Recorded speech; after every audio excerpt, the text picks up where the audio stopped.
Hello दोस्तों, स्वागत है आप सभी का learn and get YouTube channel में। स्टूडेंट्स, आज की वीडियो में हम बात करने वाले हैं कर्नाटिक वॉर्स के बारे में।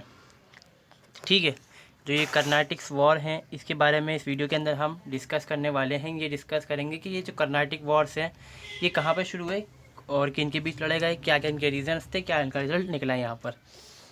तो फ्रेंड्स, सबसे पहले तो हमें ये जानना पड़ेगा ये कर्नाटिक है क्या।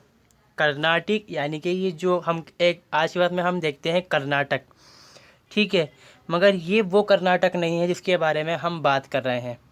ये कर्नाटक है और ये अलग रीजन है बिल्कुल, और जो कर्नाटक आज के टाइम में है वो बिल्कुल अलग रीजन है। ठीक है, तो यहाँ पर जो ये हम देखते हैं कर्नाटिक वॉर्स क्या है, देखिए एक होती है बैटल, ठीक है, जिसको हम बी से लिखते हैं बैटल, जिसको हम कहते हैं यानी कि युद्ध होना, सामने से एक बार में युद्ध होता है। जितनी सारे आपके पास फोर्स है, ताकत है, सब आप उसका इस्तेमाल एक बार में करके ख़त्म कर लेते हैं, और जो परिणाम आते हैं वो जो रिज़ल्ट आता है वो आपके सामने होता है, चाहे आप जीतते हैं चाहे हारते हैं। मगर वॉर्स में ऐसा नहीं होता।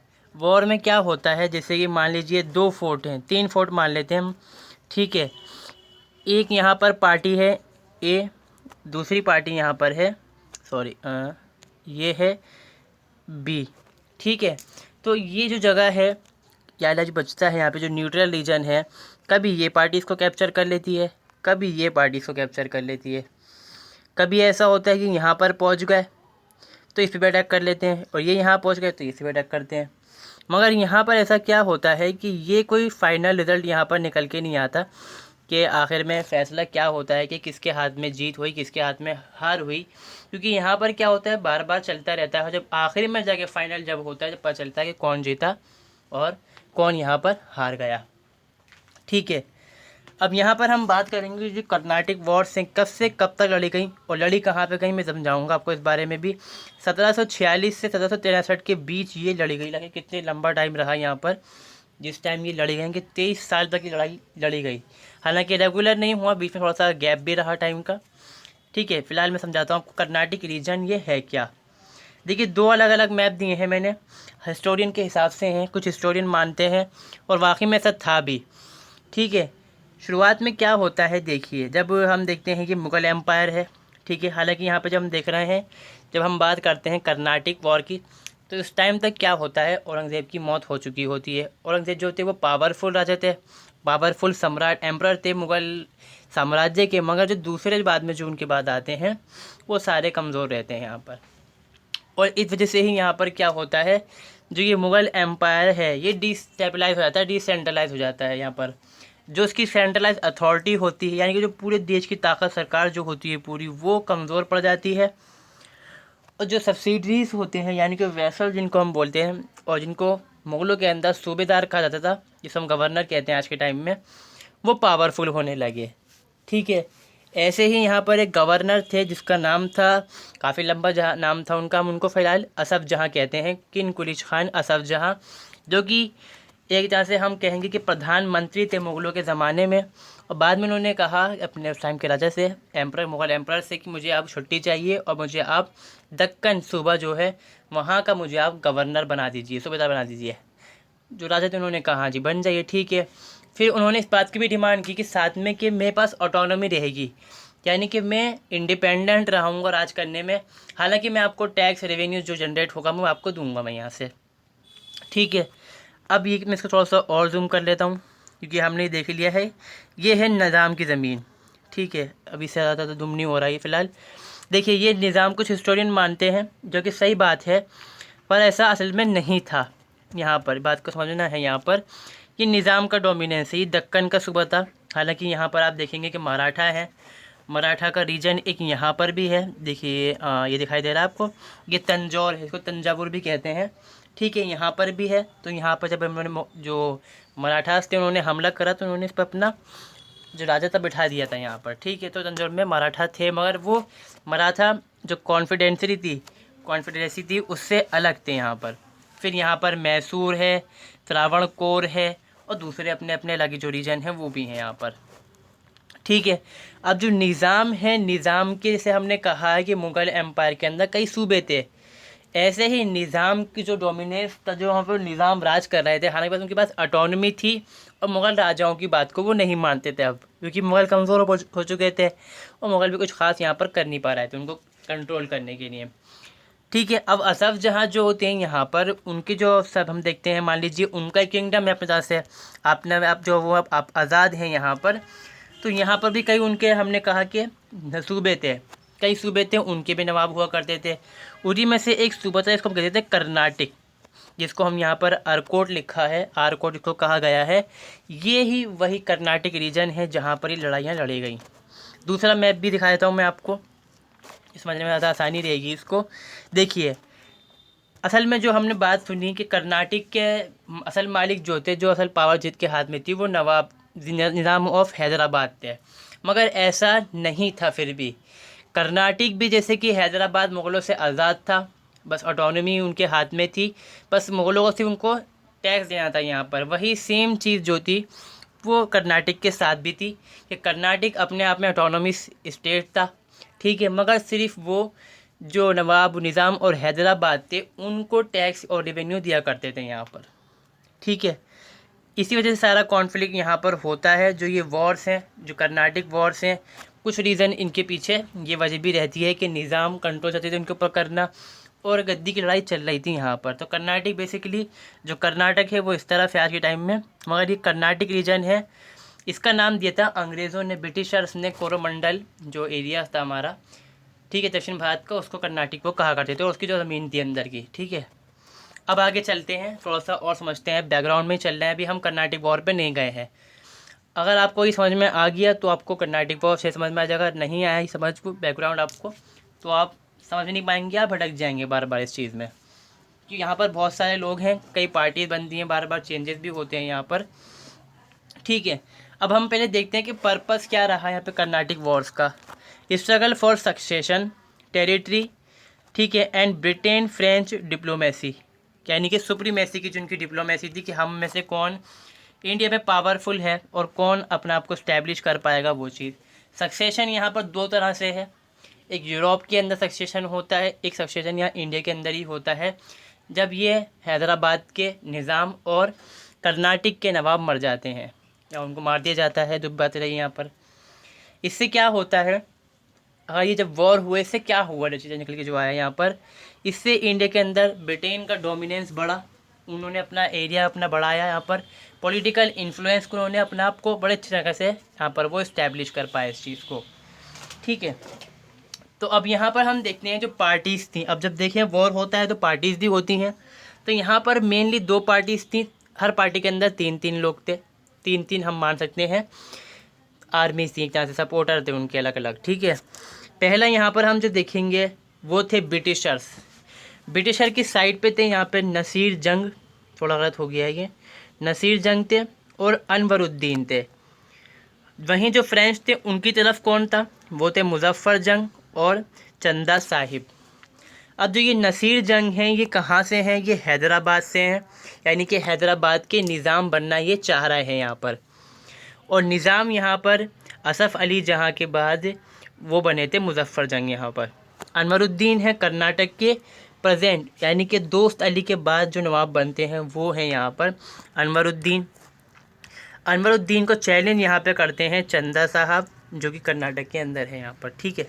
ये चीज़ आपको समझ आ गई होगी, ठीक है। अब हम देखते हैं हैदराबाद के अंदर शुरुआत किस तरह से होती है, थोड़ा समझते हैं उस चीज़ को। और हैदराबाद में जो पावर स्ट्रगल किस तरह से शुरू होता है कि मीर कासिम कमरुद्दीन खान, चिन किलिच, सिद्दीकी, बयाफंदी, निज़ामुल मुल्क, असफ़ जहाँ, बहुत मुश्किल नाम है इसलिए हम सिर्फ असफ़ जहाँ बोलते हैं, चिन कुलिच खान, असफ़ जहाँ कहते हैं हम इनको, ठीक है। इनका राज था, ये डोमिनेंस अपना रूल चला रहे थे यहाँ पर। और इनकी सपोर्ट पे यहाँ पर आप क्या देखेंगे, फ्रेंच एक तरह से इनके साथ में सपोर्ट अच्छे से चलता है, उनका व्यापार वगैरह सब चल रहा होता है यहाँ पर। और जो कर्नाटक है, कर्नाटक के अंदर पहले जो हम देखते हैं, यानी कि इसको हम कहेंगे नवाब थे, वो थे दोस्त अली, ठीक है। दोस्त अली को बनाया किसने था यहाँ पर नवाब, असफ़ जहाँ ने, ठीक है। असफ़ जहाँ ने उनको नवाब बनाया था, कहाँ का, कर्नाटक का। उनकी मौत हो जाती है, उसके बाद बनते हैं अनवरुद्दीन। और अनवरुद्दीन को ये नहीं भेजते, मुग़ल दरबार से इनको भेजा जाता है। और अनवरुद्दीन एक सिपाही हुआ करते थे टाइम के अंदर, यूपी से उनका ताल्लुक़ था।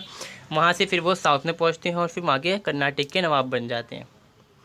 ठीक है, अब स्ट्रगल क्यों शुरू होता है समझते हैं इस चीज़ को। पहला कर्नाटक वॉर किस तरह से होता है यहाँ पर, तो अलग अलग पार्टीज़ हैं, समझ चुके होंगे आप इस चीज़ को। हम बात करते हैं फर्स्ट कर्नाटक वॉर की। असल में यहाँ पर जो फर्स्ट कर्नाटक वॉर है वो इंडिया की वजह से तो हुआ ही नहीं था।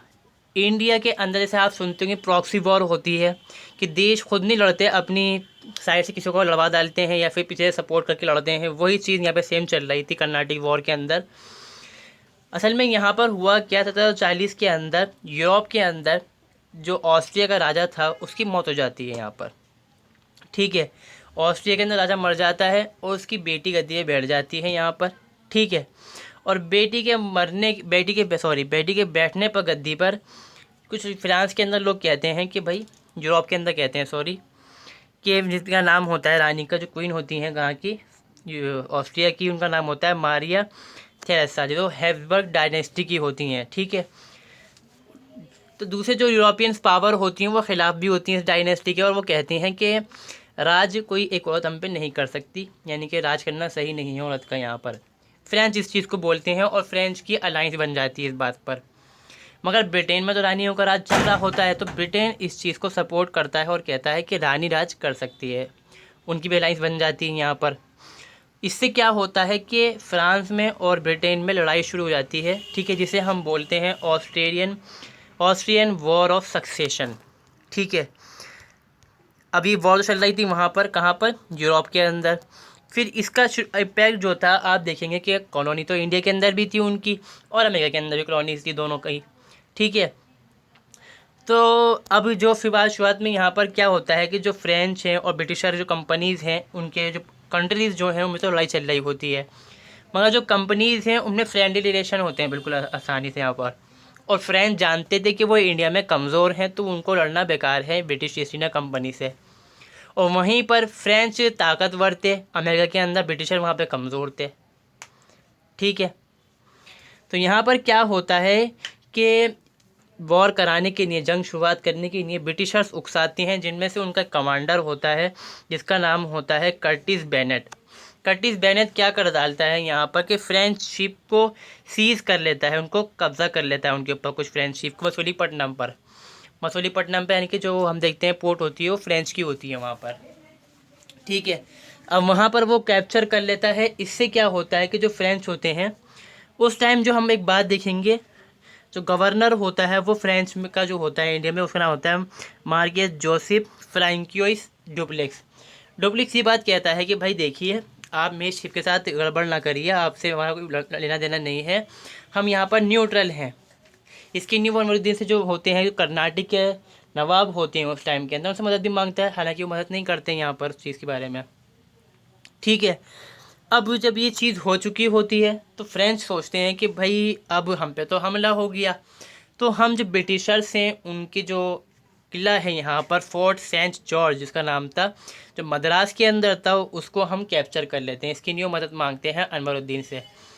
अनवरुद्दीन से वो कहते हैं कि भाई देखिए, यहाँ पर हमारा रीजन है, यहाँ मद्रास से, तो हमें जाना होगा आपके रीजन से, परमिशन दीजिए आप हमें, बदले में हम आपको किला देंगे जीत कर।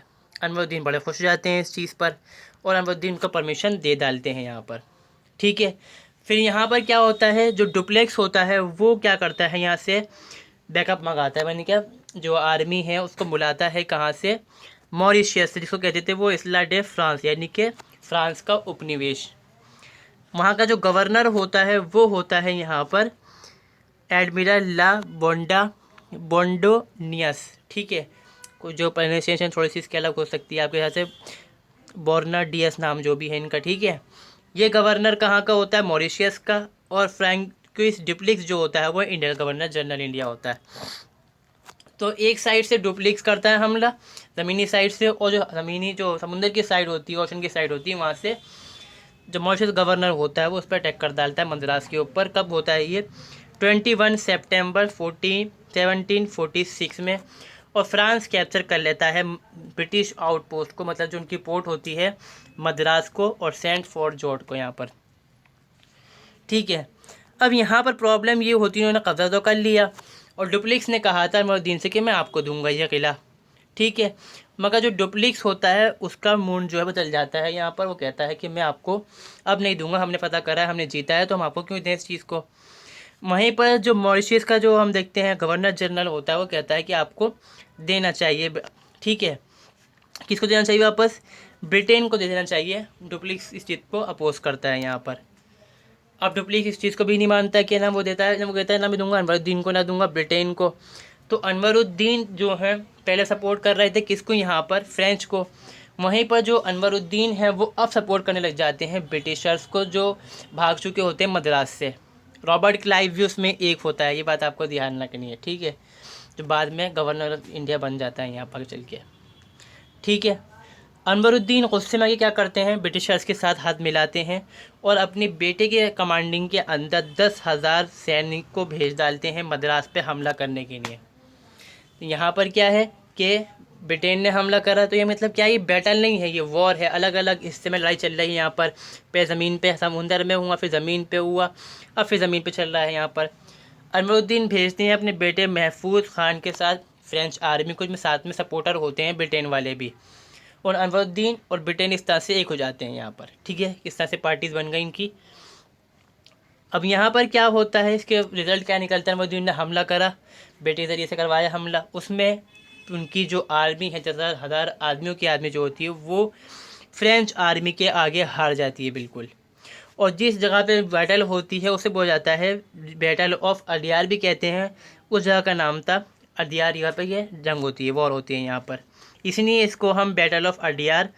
और किस किले की नींव होती है? सेंट थॉमस जॉन्स के बारे में, जो फोर्ट ऑफ जॉन्स हो, सेंट थॉमस जॉन्स जो किला होता है उसकी नींव यहाँ पर होती है, इसलिए इसको battle of Fort Saint George भी कहते हैं यहाँ पर। ठीक है, थॉमस। अब यहाँ पर जो ये बैटल हो चुकी, फिर यहाँ पर रिजल्ट क्या निकलता है? क्या भाई बैटल तो हो गई, लड़ाई भी हो गई, और जो हार चुके हैं यहाँ पर अनवरुद्दीन और ब्रिटिशर्स उनके साथ साथ हार चुके थे, क्योंकि यहाँ पे कमज़ोर पड़ जाते हैं वो यहाँ पर। तो आखिर में क्या होता है इस साइड पे? तो यहाँ पर ये होता है कि फ्रेंच जीत रहे हैं, वहीं जो अमेरिका है वहाँ जीत रहे होते हैं ब्रिटिशर्स। ब्रिटिशर्स क्या करते हैं? लग्जमबर्ग जो इलाका होता है अमेरिका का, उस पर कब्ज़ा कर लेते हैं और छीन लेते हैं फ्रांस से। हालांकि बाद में क्या होता है कि ऑस्ट्रिया के अंदर जो जंग चल रही होती है वो ख़त्म हो जाती है, वहाँ पर वॉर जो होती है, सक्सेशन। ठीक है, और फिर बाद में जो ट्रीटी है फ्रांस और ब्रिटेन है, ये ट्रीटी कर लेते हैं फ्रांस के एक शहर के अंदर। इसका नाम होता है एक्स ला चैपेल, जिसको treaty of Aix la Chapelle भी कहा जाता है, क्योंकि वहीं पर हुई थी। इसके अकॉर्डिंग क्या कहा गया कि भाई जो फ्रांस ने कब्ज़ा करा है, फ्रांस उड़ा देगा ब्रिटेन को आपस, जो ब्रिटेन ने कब्ज़ा करा है ब्रिटेन उड़ा देगा फ्रांस को यहाँ पर। ठीक है, सब कुछ हो गया नॉर्मल। मगर यहाँ पर सबसे बड़ी जो सिग्निफिकेंस इसकी रही कि वॉर यहाँ पर आई ओपनर रहा यूरोपियन पावर के लिए, कि वो इंडिया की बहुत बड़ी आर्मी जो अनऑर्गेनाइज होती है, अनडिसिप्लिन होती है, उसको हरा सकती है और यहाँ पर अपना डोमिनेंस, अपनी कॉलोनीज़ को इस्टेब्लिश कर सकती है इंडिया के अंदर। तो ये था फर्स्ट कर्नाटिक वॉर। ठीक है, अब नेक्स्ट हम देखते हैं यहाँ पर सेकेंड कर्नाटिक वॉर क्या था। सेकेंड कर्नाटिक वॉर आप देखेंगे कि थोड़ा सा इसका यूरोप का इम्पैक्ट ज़्यादा नहीं है, क्योंकि ये इंडिया की वजह जो रूलर्स थे उनके मरने की वजह से यहाँ पर ये होता है। ठीक है, अब इसके रीजंस क्या रहे? सबसे पहले देखिए आप, death of Nizam of Hyderabad, Asaf Ali Jah. Asaf Ali बूढ़े थे, मराठाओं से भी लड़ रहे थे वो एक तरफ, तो हालांकि उनकी मौत हो चुकी होती है इस टाइम तक। ठीक है, और रिलीज़ ऑफ चंदा साहिब। अब चंदा साहिब बताता हूँ मैं आपको कौन थे यहाँ पर। मैंने बताया था कि चंदा साहिब के जो हम देखते हैं, एक तरफ चंदा साहिब है, एक तरफ अनवरुद्दीन है यहाँ पर। जो अनवरुद्दीन है उनके साथ में है ब्रिटिशर, जो चंदा साहिब हैं उनके साथ हो जाएंगे यहाँ पर फ्रेंच वाले, क्योंकि जो अनवरुद्दीन है वो हाथ में चुके होते हैं ब्रिटिशर्स से। बचता कौन? चंदा साहिब, इससे नहीं है। चंदा साहिब मिलाएंगे किससे यहाँ पर? जो फ्रेंचों से। चंदा साहिब क्या होता है, जो दोस्त अली होते हैं कर्नाटक के नवाब अनवरुद्दीन से पहले, उनके ब्रदर इन लॉ होते हैं यहाँ पर। ठीक है, रिश्तेदार होते हैं आपस में, तो वो कहते हैं कि आपसे ज़्यादा मेरा हक बनता है कर्नाटक की गद्दी पर। मगर अनवरुद्दीन इस चीज़ को नहीं मानते और वो ये कहते हैं मुझे तो भाई जो मुग़ल एम्परर है मुझे उसने भेजा, मैं इसने गवर्नर बना हूँ यहाँ पर मैं। ठीक है, जस्ट वेट। ठीक है, बताता हूँ पहले, बाद में रुकूँगा मैं इस वीडियो को। ठीक है, फिर जो डुप्लेक्स की ग्रीड होती है वो भी होती है, ग्रीड मतलब उसकी लालच, कि वो देख चुका होता है कि हम हरा सकते हैं बड़ी बड़ी इंडियन आर्मीज़ को, तो हम अपना जो एक्सपेंशन है, डोमिनेंस है, उसका रीजन जो है एक्सपेंड करेंगे यहाँ पर हम। तो ये दो चीज़ें, तीन चार कारण यहाँ पर जो हम देखते हैं रीजन से वो यहाँ पर रहते हैं। ठीक है, ब्रेक लेते हैं 1 मिनट का। ठीक है, वापस लौटते हैं हम वीडियो की तरफ अपनी। तो यहाँ पर जो बता रहा था मैं आपको कि जब डेथ है निज़ाम की हो जाती है तो उनका जो बेटा होता है मुजफ्फर जंग, वो नया नवाब बन जाता है। कहाँ का? हैदराबाद का। ठीक है। और जो चंदा साहिब हैं उनका कनेक्शन कहाँ से होता है? जो अनवरुद्दीन है वहाँ से होता है। ठीक है। अनवरुद्दीन को अपॉइंट करते हैं यहाँ पर नवाब, जो हैदराबाद के निज़ाम हैं वो उनको अपॉइंट करते हैं 1743 में। ठीक है। और भेजता कौन है उनको? मुग़ल एम्परर भेजते हैं वहाँ पर।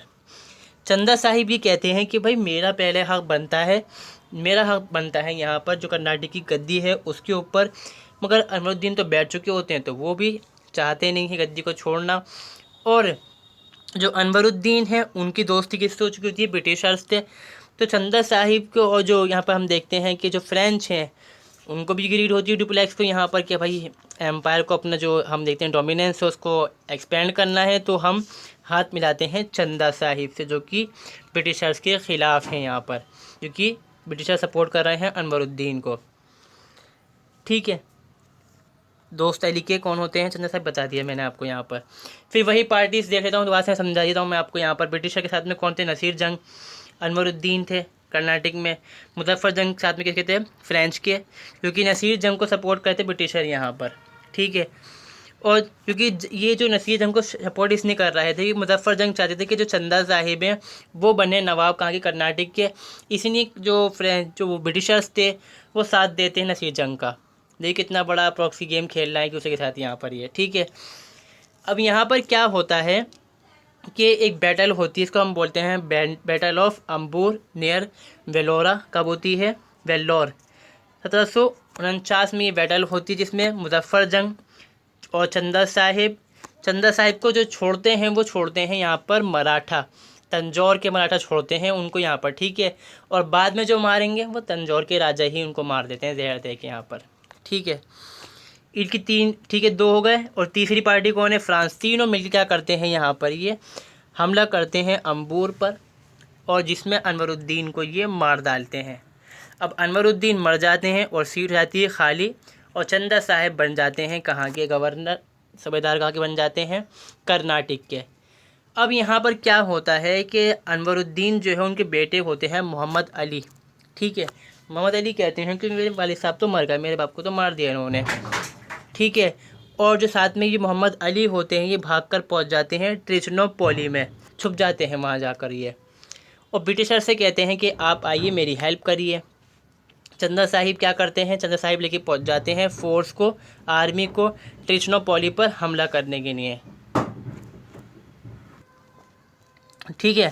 तो Mohammed Ali asking help from Britishers कि आपने मेरे बाप की मदद करी थी, मेरे वालिद ने आपकी मदद करी थी, पिताजी ने, तो आप मदद मेरी करेंगे यहाँ पर। ठीक है। वो भी राजी हो जाते हैं ब्रिटिशर्स पर। ब्रिटिशर्स ये जानते हैं कि चंदा साहिब, मुजफ्फर जंग और जो फ्रेंच आर्मी है वो पावरफुल है हमसे ज़्यादा यहाँ पर, और हम उनका सामना नहीं कर सकते। ठीक है। तो वो क्या गेम करते हैं? यहाँ पर किरदार आता है रॉबर्ट क्लाइव का। ठीक है। सबसे बड़ा किरदार किसका होता है यहाँ पर? रॉबर्ट क्लाइव का होता है। रॉबर्ट क्लाइव यहाँ पर सजेशन करता है कि मैं जाऊँगा।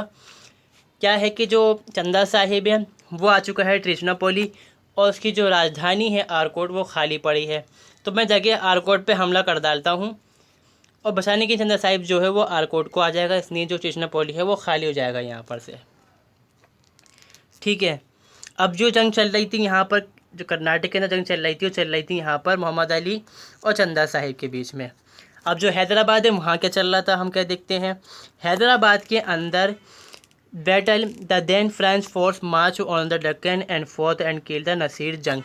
नसीर जंग को कौन मार डालता है? फ्रेंच फोर्सेस मार डालती हैं, जिनको सपोर्ट कर रहे होते हैं ब्रिटिशर्स। तो यहाँ पे क्या दिखाई दे रहा है? इनके दोनों ही ख़त्म। अब यहाँ पर जो बचा है वो बचा है मोहम्मद अली। ठीक है। मोहम्मद अली बचते हैं यहाँ पर।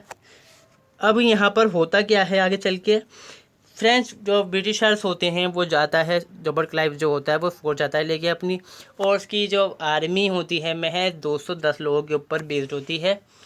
हालांकि वो जाकर जो आरकोट है वहाँ पे वो प्लानिंग ये करता है, जो रॉबर्ट क्लाइव होता है, कि मिट्टी उड़ाओ, जो आसपास का इलाका है वहाँ मिट्टी उड़ाएंगे तो इससे हम जितनी हो सकता है हम खूब तेज़ चलेंगे, मिट्टी तेज़ ज़्यादा से ज़्यादा मिट्टी उड़ाएंगे। इससे जो किले के अंदर लोग होंगे उनको लगेगा कि बहुत बड़ी आर्मी आ गई है, क्योंकि पहले टाइम में चलता था इस टाइप का काम, तो उन्होंने भी यही करा यहाँ पर। ठीक है। और जो 4-5 हज़ार आर्मी थी आरकोट में, वो बुला लेती है चंदा साहिब को। चंदा साहिब लौटाते हैं और उस तरह से जो मोहम्मद अली हैं वो बच जाते हैं यहाँ पर, जिसको हम बोलते हैं आरकोट का सीज ऑफ आरकोट 1751। ठीक है। इसमें जीतता कौन है यहाँ पर? ब्रिटिशर्स यहाँ पर जीते हैं, क्योंकि वो बचा लेते हैं किसको? मोहम्मद अली को यहाँ पर। इसके नेक्स्ट ईयर क्या होता है? 1752 के अंदर मैसूर, तंजौर, मराठा केम सपोर्ट टू क्लाइव। अब जो फ्रेंच थे पहले वो पावरफुल थे, अब ब्रिटिशर्स पावरफुल हो जाते हैं यहाँ बाद में। ब्रिटिशर्स क्या करते हैं? मैसूर, तंजौर के जो राजा मराठा होते हैं वो उनको मिला लेते हैं साथ में। असल में मारने का प्लान इनका ये होता है कि जो चंदा साहिब है उसको मारना है। चंदा साहिब को हमने पढ़ा था पहले, वो बच के निकल गया। चंदा साहिब ने ये कहा कि मैं बच के भाग गया, तो भाग गए थे तो भाई मारना तो उनका काम था मराठाओं का। मराठा उनको मारने के लिए यहाँ पर आते हैं, और जो टिचनोपोली में लड़ाई होती है, यहाँ पर बैटल होती है, कहाँ पे होती है? टिचनोपोली और कावेरी पट्टनम में, जिसमें चंदा साहिब की हार होती है और उनको मार दिया जाता है यहाँ पर। अनवरुद्दीन मर गए, ब्रिटिशर्स कमज़ोर पड़ गए, अब चंदा साहिब मर गए, फ्रेंच कमज़ोर हो गए, मोहम्मद अली यहाँ पर नवाब बन जाते हैं कर्नाटक के। अब जो पावर आ रही है, जो पलड़ा भारी हो रहा है, वो हो रहा है यहाँ पर ब्रिटिशर्स का। फिर यहाँ पर आप क्या देखेंगे? आखिर में ये ट्रीटी कर लेते हैं, चलो भाई जो हो गया रुक जाओ बस ख़त्म, कि अब हम ट्रीटी करते हैं। इसको बोलते हैं ट्रीटी ऑफ पौंडीचेरी 1754। क्योंकि ये यहाँ पर देखेंगे आप, जो मराठा हैं, जो ब्रिटिशर्स हैं, वो हमला करने लग जाते हैं इस पर पौंडीचेरी पे। इसलिए बचाने के हमारे फ्रांस वाले समझौता कर लेते हैं। अब इसमें क्या होता है? जो मुजफ्फ़र जंग है, ठीक है, मुजफ्फ़र जंग को बाद में मार दिया जाता है, तो वो उनके जो रिश्तेदार होते हैं, मामा वगैरह लगते हैं उनके, वो उनको उठा डालते हैं वहाँ पे गद्दी पर, और उनसे अपने जो इंटरेस्ट है उसको बनवा लेते हैं। और जो नॉर्दर्न सरकार का एरिया, जो कर्नाटक से ऊपर का साइड का एरिया होता है, बाद में ब्रिटिशर्स कब्ज़ा कर लेंगे, उसको ले लेते हैं। ठीक है। अब यहाँ प्रॉब्लम यहाँ पर क्या होती है? डुप्लेक्स की वजह से भाई वॉर हो रहा है तो पैसे तो हो रहे हैं खर्च, सीधी बात है, हथियार इस्तेमाल हो रहे हैं, तो पैसा कहाँ से आ रही है? वो फ्रेंच गवर्नमेंट दे रही है। फ्रेंच गवर्नमेंट आई थी पैसा कमाने की नहीं है।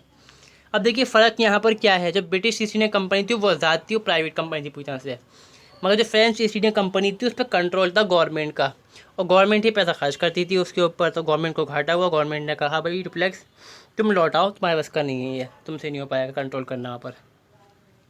डुप्लेक्स के बाद यहाँ पर क्या होता है? चार्ल्स रॉबर्ट गोडे हुई जो वहाँ पर इंडिया आ जाते हैं, और यहाँ पर जो संधि करता है वो यही करते हैं यहाँ पर आकर। इस ट्रीटी के अकॉर्डिंग फिर से वही चीज़ होती है कि जो इंडिया के अंदर जो उनके सब कॉन्टिनेंटल जो हम देखते हैं पॉलिटिकल अफेयर हैं, ना आप दखलंदाजी करेंगे ना मैं दखलंदाजी करूँगा, आप भी न्यूट्रल रहिए मैं भी न्यूट्रल रहूँगा, सिर्फ ट्रेड करेंगे यहाँ पर हम। यहाँ पर ये इस तरह से थर्ड कर्नाटिक, जो सेकंड कर्नाटिक वॉर है सॉरी, वो ख़त्म हो जाता है। अब शुरू होता है यहाँ पर थर्ड कर्नाटिक वॉर। अब टाइमिंग देख लीजिए आप कब होता है यहाँ पर। ठीक है, 1757 के अंदर ही यहाँ पर शुरुआत हो जाती है इसकी।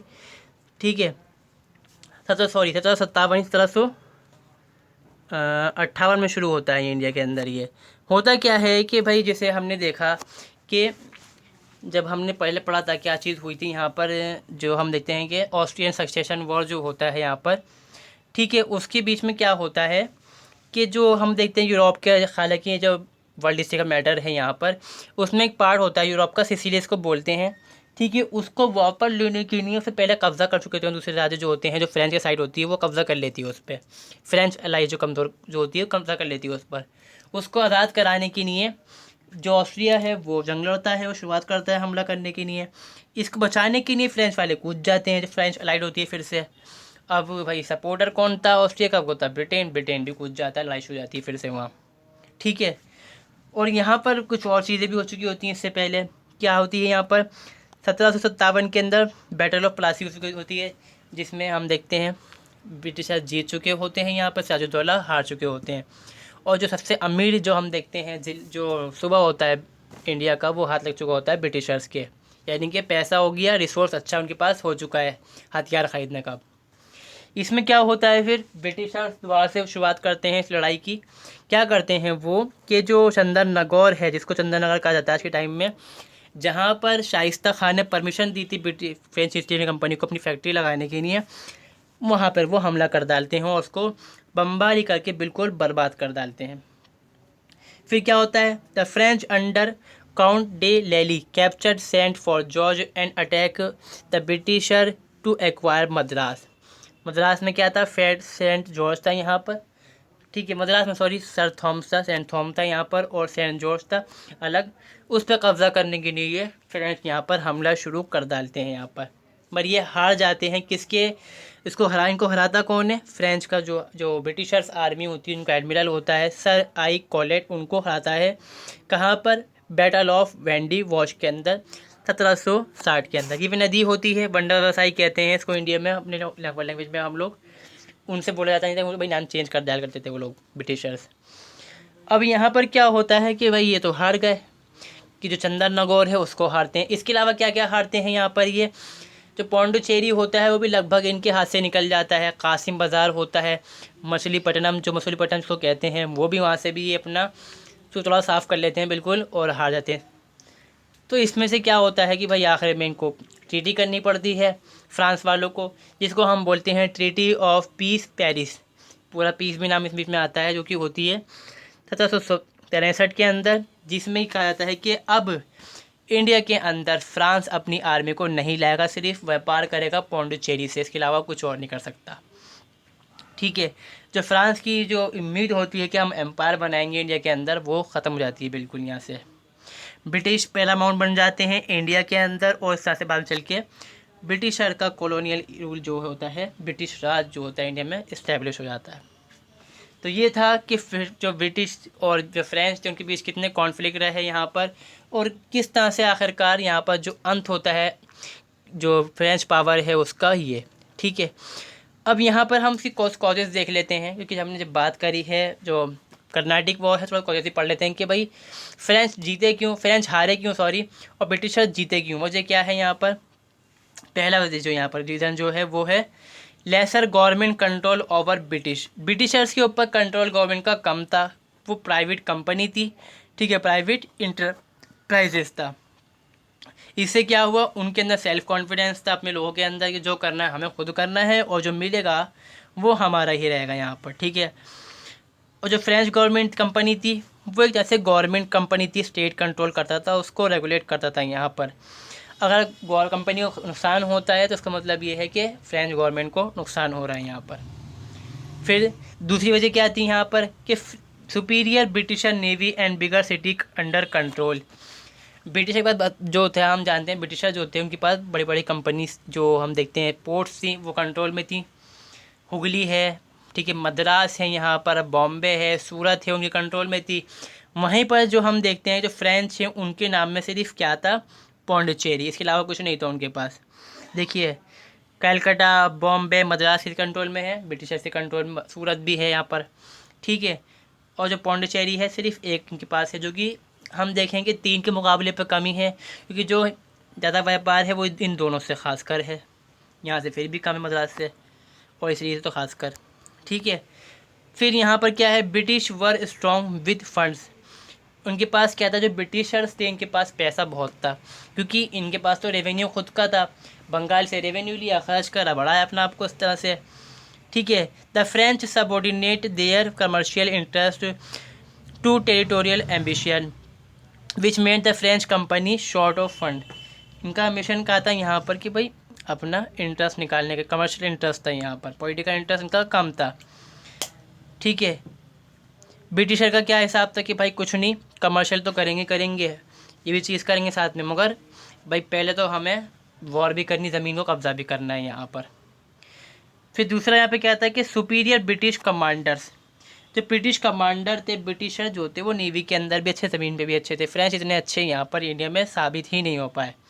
अ major factor in success of British in India was the superiority of commanders in British camp in comparison the long list of leader on British side, sir Eyre Malecot, major Stringer Lawrence, Robert Clive and many other. There were only Dupleix in the French side. French side में तो आप जानते ही हैं कि भाई उनको तो कोई मिला ही नहीं डुप्लेक्स के बाद। डुप्लेक्स था जो कुछ कर सकता था यहाँ पर, डुप्लेक्स की वजह से घाटा हुआ, ब्रिटिश सरकार जो फ्रेंच सरकार थी उसको बुला लिया वापस इस तरह से। और ये जहाँ पे हम कहते हैं कि डुप्लेक्स का करियर का एंड होता है इंडिया में, और उसके बाद ही एंड हो जाता है यहाँ पर फ्रेंच पावर का इंडिया में। सो ये थी हमारी वीडियो जिसमें हमने बात करी कर्नाटिक्स वॉर के बारे में और किस तरह से उन्होंने इंडिया के अंदर किस तरह से हमने जब देखें कि ब्रिटिश राज इस्टेब्लिश हो रहा है, क्योंकि ये चीज़ हम इसलिए पढ़ते हैं कि इसकी वजह से ही पावर बढ़ती है ब्रिटिशर्स की इंडिया के अंदर। ये अगर फ्रेंच इंडिया में होते तो वो ब्रिटिशर की पावर शायद बढ़ने ना देते, अगर पावरफुल वो होते यहाँ पर। सो इस वीडियो को हम यहीं पर ख़त्म करते हैं दोस्तों, मिलते हैं हम नेक्स्ट वीडियो में। वीडियो अच्छे लगे तो लाइक सब्सक्राइब शेयर ज़रूर करें अपने दोस्तों के साथ। Take care, bye and see you soon.